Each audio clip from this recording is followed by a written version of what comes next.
আজকের দিনটা আমাদের জন্য একটা সংবাদপত্র জগতের জন্য, বাংলাদেশের সংবাদপত্র জগতের জন্য একটা ইম্পর্টেন্ট দিন বই কি। এই দিনে, আজকের এই দিনে বাংলাদেশের সকল সংবাদপত্র একসময় বন্ধ করে দেওয়া হয়েছিল। হাতে গোনা মাত্র 4টি সংবাদপত্র ছিল। সেখান থেকে আজকে আমরা এতগুলো সাংবাদিক ভাইদের সাথে আমরা কথা বলছি, তার মানে একটা জিনিস প্রমাণিত হয়েছে যে এখন সংবাদপত্রের যে টুটি চেপে ধরা হয়েছিল সেটি অন্তত এখন নেই এই মুহূর্তে। এটা 1 নম্বর বিষয়। 2 নম্বর বিষয়, এই যে সংবাদপত্রের যে আমরা যেটা বলি মাল্টিপ্রেসি ডেমোক্রেসি, যেভাবে সংবাদপত্রের স্বাধীনতাকে কেড়ে নেওয়া হয়েছিল, মাত্র 4টা সংবাদপত্রকে সব বন্ধ করে দিয়েছিল, একই সময় আমরা দেখেছি বাংলাদেশের সব রাজনৈতিক দলকে বন্ধ মানে বিলুপ্ত করে বাকশাল নামে একটা দল গঠন করা হয়েছিল। এবং পরবর্তীতে আমরা দেখেছি শহীদ রাষ্ট্রপতি জিয়া রহমান যখন দেশ পরিচালনার দায়িত্ব পেলেন, উনি যেরকম বহুদলীয় গণতন্ত্র চালু করলেন, একই সাথে সংবাদপত্রের উপর থেকে যে রেস্ট্রিকশন ছিল সেটাও তুলে নিলেন। পরবর্তী সময় কি হয়েছে, কতটুকু হয়েছে, এটা আপনাদের কথা থেকেও বেরিয়ে এসেছে। আমি আজকে আরো 2-1টি কথা আমার মনে হয় বলা উচিত, না বললেই নয়। যেটা আমি অলরেডি বলেছি, আবারও আমি তুলে ধরতে চাইছি। বিগত 1 যুগেরও বেশি সময় ধরে এই দেশের মানুষ তাদের গণতান্ত্রিক অধিকার বা রাজনৈতিক অধিকার ফিরে পাবার জন্য বিভিন্নভাবে রাজপথের আন্দোলনে ছিল তারা। এবং সেই আন্দোলন স্বাভাবিকভাবেই রাজনৈতিক দলগুলি এই আন্দোলনগুলোকে পরিচালনার নেতৃত্ব দিয়ে থাকে। এবং পৃথিবীর সব ইতিহাসে দেখা গিয়েছে একসময় গিয়ে দলমতে নির্বিশেষে সব স্তরের মানুষ এইটাতে নেমে আসে, সেটা রাজনৈতিক দলের নেতৃত্বে হোক অথবা সামাজিক আন্দোলনের রূপেই হোক।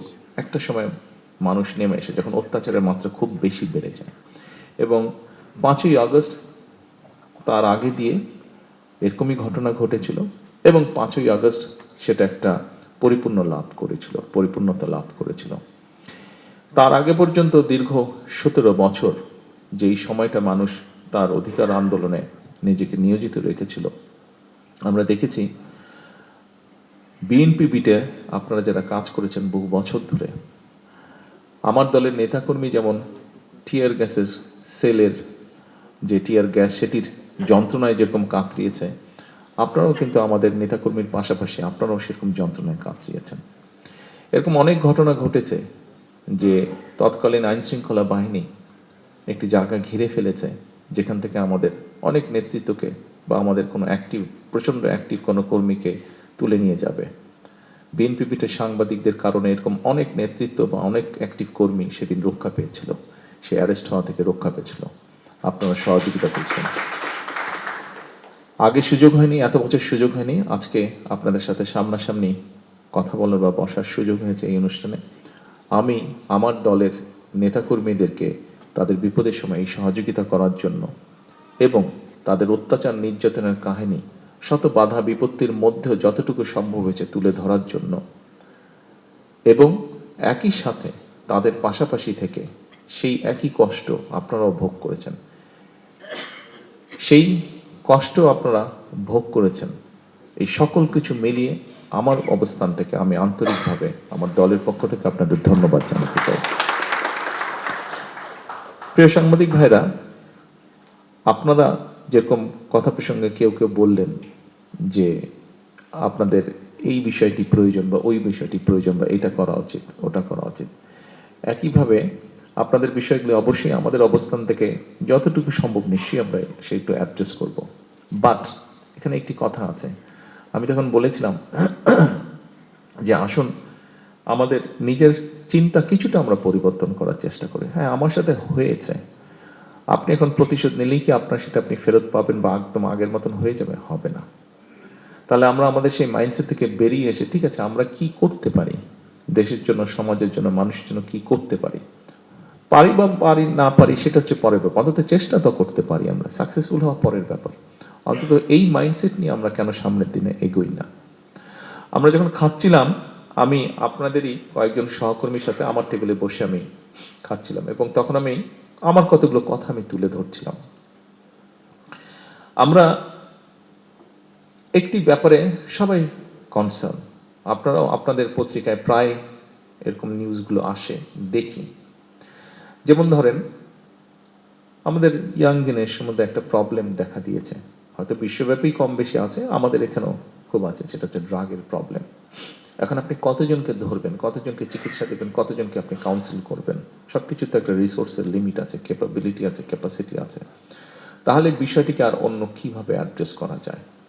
বিষয়টিকে হয়তো অ্যাড্রেস করার আরও কিছু উপায় আছে। আমি যা যা তখন খাবার টেবিলে যে কয়েকজনের সাথে আলাপ করছিলাম, আমি এখন সামগ্রিকভাবে সবার সামনে তুলে ধরতে চাইছি।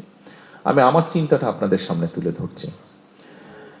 এই সুযোগ তো সবসময় পাবো না, সেজন্য আজকে তুলে ধরছি সংক্ষিপ্তভাবে। দেখুন, ব্যাপারটাকে আমাদের অবশ্যই অ্যাড্রেস করতে হবে যে এই সমস্যা থেকে কিভাবে আমাদের ভবিষ্যৎ প্রজন্মকে বের করে নিয়ে আসব। কিন্তু এই চিন্তার পাশাপাশি বা এই সমস্যা থেকে বের হওয়ার পাশাপাশি আরেকটাও বিষয় আছে যে আমার ভবিষ্যৎ প্রজন্মকে তো আমার সঠিকভাবে গড়ে তুলতে হবে তাদেরকে, যাতে তারা ভবিষ্যতে এই দেশটাকে গড়তে পারে, সামনে নিতে পারে, গড়ে তুলতে পারে। একটা ছেলে বা মেয়ে যেই হোক না কেন, 15 বছর বা 18 বছর বা 20 বছর বা 22 বছর বা 25 বছর, এই আমরা সবাই এই স্টেজটা পার হয়ে এসেছি। এই সময় একটা মানুষের শারীরিক বা মানসিক যে এনার্জিটা থাকে, সেই এনার্জিটা তাকে বার্ন করার একটা এভিনিউ দিতে হবে, একটা স্কোপ দিতে হবে, সেই সুযোগ তাকে ক্রিয়েট করে দিতে হবে। আমরা ঢাকা শহর সহ বাংলাদেশে যেখানেই তাকাই না কেন, কয়টি খেলার মাঠ আছে? অর্থাৎ আমাদের যারা এখন এসবের মধ্যে ইনভলভ হয়ে যাচ্ছে অথবা সারাদিন সোশ্যাল মিডিয়ার মধ্যে আছে, বুঝি হোক না বুঝি হোক, ভালো মন্দের মধ্যে পার্টিসিপেট করে ফেলছে, খেলার মাঠ সব বন্ধ। ছেলে হোক মেয়ে হোক উভয়ের জন্য খেলার মাঠ বলতে গেলে নেই কোথাও। আচ্ছা, তারপরে আপনি যতই শিক্ষিত হন, আপনার মধ্যে যদি কালচার না থাকে, আপনি কি সিভিলাইজড দাবি করতে পারবেন না? নিজেকে অসম্পূর্ণ রয়ে যাচ্ছে। আপনার শিক্ষা যে বিকাশ, সেটা আপনি সম্পূর্ণভাবে ফুটে দিয়ে তুলতে পারবেন না যদি আপনার মধ্যে কালচার না থাকে। এর বাইরেও দেখুন, এই যে এনার্জিটা আছে ইয়াং জেনারেশনের মধ্যে, যে এনার্জিটা আছে মানসিক বা শারীরিক, এটা তাকে এইটা বার্ন করার জন্য তাকে তো ইনোভেশনের স্কোপ দিতে হবে। আমরা সেই জন্যই যেটি আমরা করছি, সেই জন্যই আমরা করার চেষ্টা করছি। আপনারা দেখেছেন যে নতুন কুড়ি আমরা স্পোর্টস চালু করেছি। একই সাথে কিন্তু গত সপ্তাহে একটা ইভেন্ট হয়ে গেল সারা বাংলাদেশে, এডুকেশন ডিপার্টমেন্ট থেকে হয়েছিল। যেমন আমি তখন কথা প্রসঙ্গে বলছিলাম যে যখন আমরা ছোট ছিলাম, আমি যখন স্কুলে কলেজে পড়তাম, তখন পত্রিকা খুললে দেখা যেত যে বিভিন্ন স্কুলের মধ্যে কালচারাল শো হচ্ছে, বিভিন্ন স্কুলের মধ্যে স্পোর্টস কম্পিটিশন হচ্ছে, ডিবেট হচ্ছে বা সায়েন্স ফেয়ার হচ্ছে। কিন্তু এখন পত্রিকা খুললে এরকম নিউজটা খুব একটা চোখে পড়ে না। কালচারাল শো মানে হয় 16 ডিসেম্বর হতে হবে স্কুলে কালচারাল শো বা কলেজে কালচারাল শো, অথবা 21শে ফেব্রুয়ারি হতে হবে, অথবা 26শে মার্চ হতে হবে, এরকম হতে হবে। কেন এটা সারা বছর হতে পারে না? শবে বরাত শবে কদর আসলেই কেরাত প্রতিযোগিতা হবে, কেন এটা সারা বছর হতে পারে না? শীত আসলেই স্পোর্টস হতে হবে, কেন এটা সারা বছর হতে পারে না? কোন একটা ইভেন্ট, যা ওয়ার্ল্ড ইভেন্ট হলে আচ্ছা ঠিক আছে, গুটি সংখ্যক কিছু জায়গায় সায়েন্স ফেয়ারের মতন ইনোভেশনের সর্ট অফ কিছু প্রোগ্রাম হলো, কেন এটা সারা বছর হবে না? আমরা এই জিনিসগুলাই শুরু করতে চাইছি। আমরা যদি আমাদের ভবিষ্যৎ প্রজন্মকে সুন্দরভাবে গড়ে তুলতে চাই, এর মধ্যে নিশ্চয়ই আপনারা দেখেছেন যে আমাদের যে ইলেকশন ম্যানিফেস্টো ছিল, সেখানে আমরা শিক্ষার ব্যাপারে বলেছি যে আমরা বিভিন্ন রকম কারিকুলাম বলুন, বিভিন্ন রকম তাদের ভোকেশনাল ট্রেনিং বলুন, বিভিন্ন ল্যাঙ্গুয়েজ বলুন, আমরা এগুলো ইন্ট্রোডিউস করতে চাচ্ছি। এর মধ্যে কয়েকটি মোটামুটিভাবে আমরা শুরু করতে পেরেছি। যেমন স্পোর্টসের বিষয়টা আমরা এর মধ্যে শুরু করে ফেলছি। মাত্র 7-8 দিন আগে, এটা গত 1 মাস ধরে হয়েছে, এটার ইভেন্টটা, মেইন ইভেন্টটা হবে 20 তারিখে, না? আর্মি স্টেডিয়াম হবে। হ্যাঁ, আর্মি স্টেডিয়ামে হবে। কিন্তু মোটামুটিভাবে কোর্সটা কমপ্লিট হয়েছে, সব জেলায় জেলায় হয়েছে, বিভিন্ন স্কুলের মধ্যে বাচ্চাদের মধ্যে প্রায় 22 লক্ষ বাচ্চা, ছেলে মেয়ে মিলে মোটামুটি 11 লক্ষ এরকম পার্টিসিপেট করেছে। কিন্তু এত বড় একটা ইভেন্ট হয়ে গেল, এত লক্ষ লক্ষ বাচ্চা পার্টিসিপেট করলো, এটা কিন্তু বাংলাদেশের সংবাদপত্রে কোনো অ্যাপ্রিসিয়েশন দেখলাম না আমরা, বা নিউজটার কাভারেজও আমরা দেখলাম না। আমি আপনাদেরকে বলছি না, আমি ওভারঅল জিনিসটা বলছি যে আমাদের দেখলাম না আমরা এটা। তো এটা তো এখানে কি শুধু বিএনপি যারা করে তাদের ছেলেমেয়েরাই এখানে পার্টিসিপেট করেছে তা তো না। এখানে দলমত নির্বিশেষে নন পলিটিক্যাল, পলিটিক্যাল সব রকম মানুষের ছেলেমেয়েরা পার্টিসিপেট করেছে। দুদিন আগে ঢাকা জেলাটায় আমার স্ত্রী গিয়েছিলেন একটা ইনোভেশন প্রোগ্রাম, যেটাকে নাম দেওয়া হয়েছে। বাচ্চারা বিভিন্ন সারা দেশ থেকে হচ্ছে, এখন জেলা পর্যায়ের হচ্ছে, তারপরে বিভাগীয়টা হবে না, বিভাগীয়টা এর মধ্যে হবে। 28 তারিখে মেইন ইভেন্টটা ন্যাশনাল যেটা হবে, এটা এখানেই হবে, চিন্ময়টিতে হবে। ইনোভেশন, আমাদের বাচ্চারা কে কি চিন্তা করছে, কে কি ইনোভেট করতে পারে, এরকম নিয়ে, অর্থাৎ সোজা হিসাব সায়েন্স ফেয়ার বলতে যেটা, এই জিনিসটা হচ্ছে। অর্থাৎ কিন্তু জেলা পর্যায়ে পর্যন্ত, থানা টানা শেষ করে জেলা পর্যায়ে এখন চলছে। এটারও তেমন কোনো নিউজ দেখলাম না, শুধু আমার ওয়াইফ গিয়েছিল বলে ওই নিউজটা কভার হয়েছে, অন্যগুলা আসলো না। তো তাহলে আমরা কি নিউজ কভার করছি? আমরা বাচ্চাদের স্পোর্টসের নিউজ কভার করছি না, আমরা বাচ্চাদের ইনোভেশন যেটা ইনোভেটিভ প্রোগ্রাম হচ্ছে সেটা আমরা কভার করছি না, আমরা তাহলে কি কভার করছি? এই বিষয়টা বোধহয় আমাদেরকে চিন্তা করা উচিত। অর্থাৎ যারা আগামীতে আমাদের যারা ভবিষ্যৎ, তাদেরকেই আমরা উৎসাহ দিচ্ছি না, তাদেরকেই আমরা প্যাট্রোনাইজ করছি না, তাদের ভালো কথাটা আমরা তুলে ধরছি না, তাহলে আমরা কি করছি? এই বিষয়টা বোধহয় একটু আমাদের সবাইকে নতুন করে চিন্তা করা উচিত।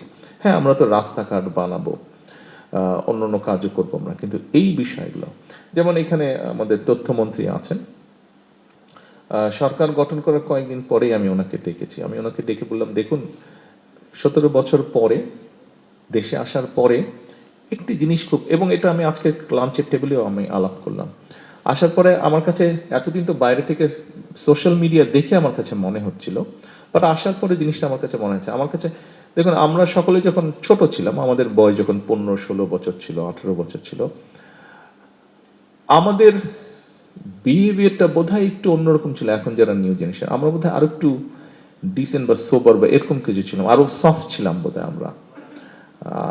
সফট ওয়ার্ডটা বোধহয় মোর অ্যাপ্রোপ্রিয়েট হবে, আমরা বোধহয় আরো একটু সফট ছিলাম। অন্য কারোর সাথে যখন আমরা কথা বলতাম, তখন বোধহয় আর একটু সফট ছিলাম, বাট এখন মনে হচ্ছে জিনিসটা বোধহয় একটু ডিফারেন্ট। অর্থাৎ সোজা হিসাব ভ্যালুজ, আমাদের কতগুলো সোশ্যাল ভ্যালুজ, আমাদের কতগুলো রিলিজিয়াস ভ্যালুজ, আমার কাছে মনে হয় ইয়াং জেনারেশন মধ্যে একটু বোধহয় ঘাটতি আছে। তাই বললাম যে এটা স্কুল লেভেল থেকে কিভাবে আমরা চালু করতে পারি, কিভাবে আমরা এটা অ্যাড ক্যাম্পেইন আমরা করতে পারি, কিভাবে এই ভ্যালুসগুলো আমরা ফিরিয়ে নিয়ে আসতে পারি। আশ্চর্য ব্যাপার, একটা মানুষকে গাছের সাথে বেঁধে পিটিয়ে মারছে, অথচ 10 জন মিলে সেটাকে রেকর্ড করছে, মোবাইলে ফেসবুকে রেকর্ড করছে। অস্বাভাবিক একটা ব্যাপার এটা। একটা জীবকে, কুকুরকে পিটিয়ে মারছে, সবাই মিলে রেকর্ড করছে, সেটা একজন পিটিয়ে মারছে, সবাই মিলে, এটা একটা অস্বাভাবিক ব্যাপার। আমার কাছে অস্বাভাবিক লাগছে, আমি জানি না আপনাদের কাছে অস্বাভাবিক লাগছে কিনা। এটা কেন একটা জীবকে মেরে ফেলছি আমরা, গাছ কেটে ফেলছে, তাকে তাকে সবাই দেখছে, কেউ প্রতিবাদ করছে না, গাছগুলা কেন কেটে ফেলছো?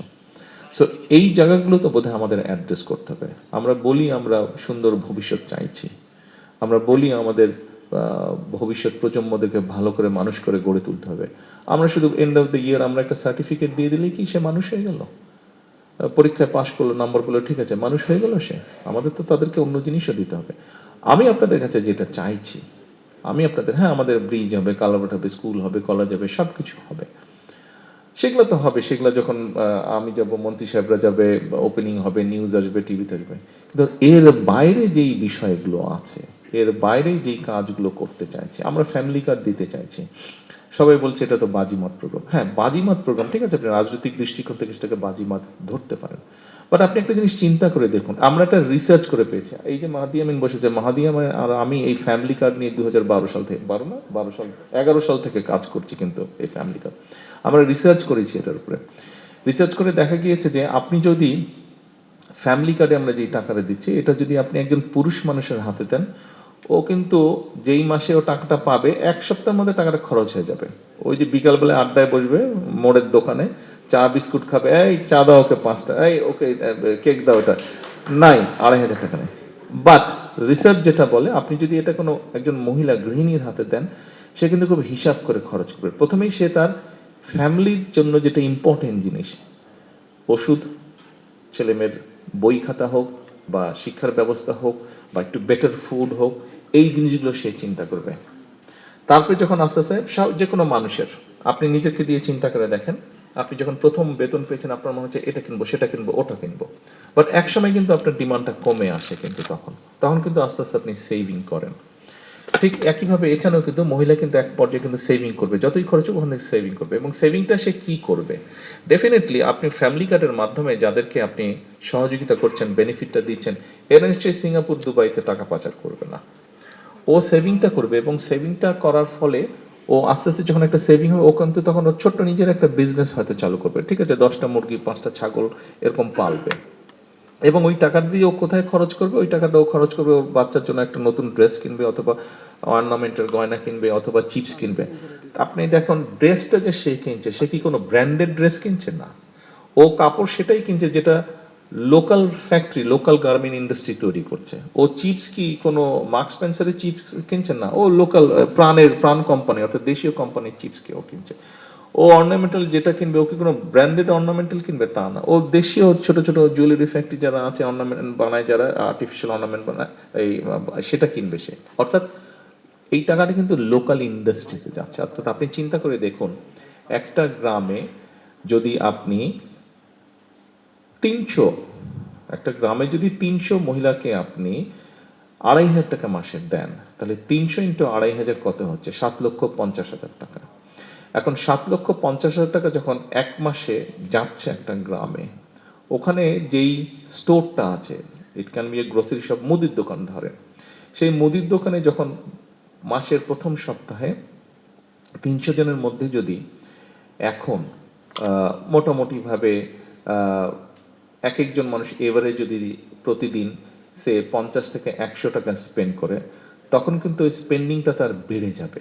অর্থাৎ ওই মুদির দোকানের সেলটা কিন্তু বাড়বে, তার বেশি পরিমাণ চিপসের প্যাকেট যাবে, তার বেশি পরিমাণ অন্য অন্য দ্রব্য বিক্রি হবে।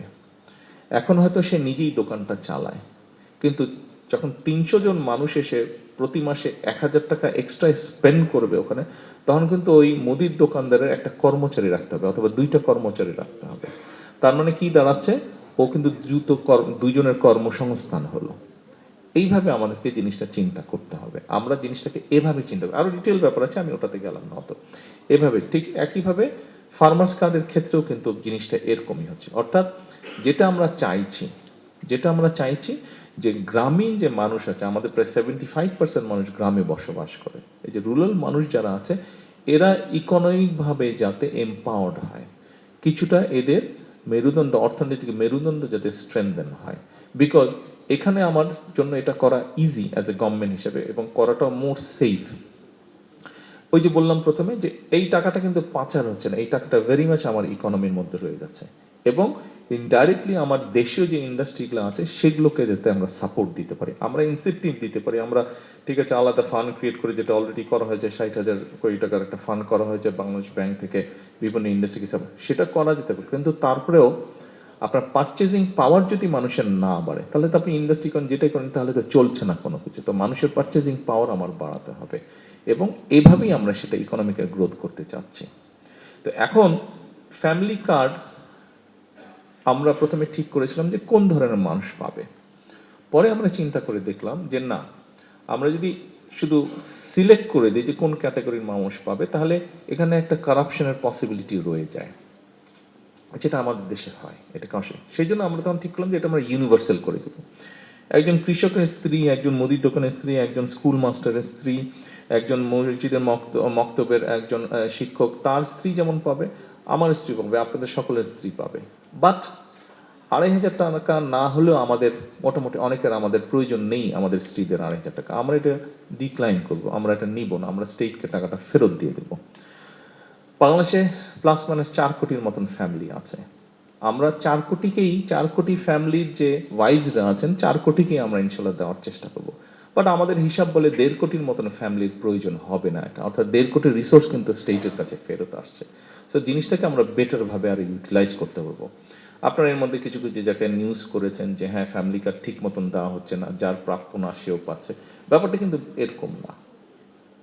গ্রাম পর্যায়ে হ্যাঁ যে একটু ওয়েল অফ সে হয়তো পেয়েছে, সে হয়তো এক টাইমে পাবে, সে হয়তো 3 মাস পরে পাওয়ার কথা এখন পেয়ে গেছে। ঘাপলাটা এখানে হচ্ছে, কারণ ওরা যেই বেসিসে জিনিসটা করছে, যে ইনফরমেশনের ভিত্তিতে করছে, সেখানে কিছুটা গন্ডগোল আছে। সেই জন্যই আমরা বারে বারে বলছি পাইলট প্রজেক্ট, এগুলাকে কোথায় কি এরার্স হচ্ছে এগুলাকে চেক করে, যাতে যখন আমরা ইনশাল্লাহ এই বছর থেকে, এই জুলাই মাস থেকে আমরা নেক্সট 1 বছরের জন্য প্রায় 41,20,000 ফ্যামিলিকে আমরা পৌঁছে দিব, এটাতে যাতে আমাদের ভুল ভ্রান্তিটা আরো কম হয়, হবে ভুলভ্রান্তি কিছু, তারপর যাতে কম হয়, সেই জন্য আমরা গত 3 মাস পাইলট প্রজেক্ট রান করেছি।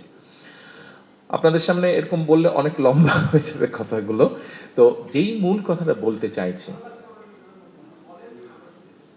কিন্তু কিন্তু সংসদেও যেতে হবে আমাকে। হ্যাঁ,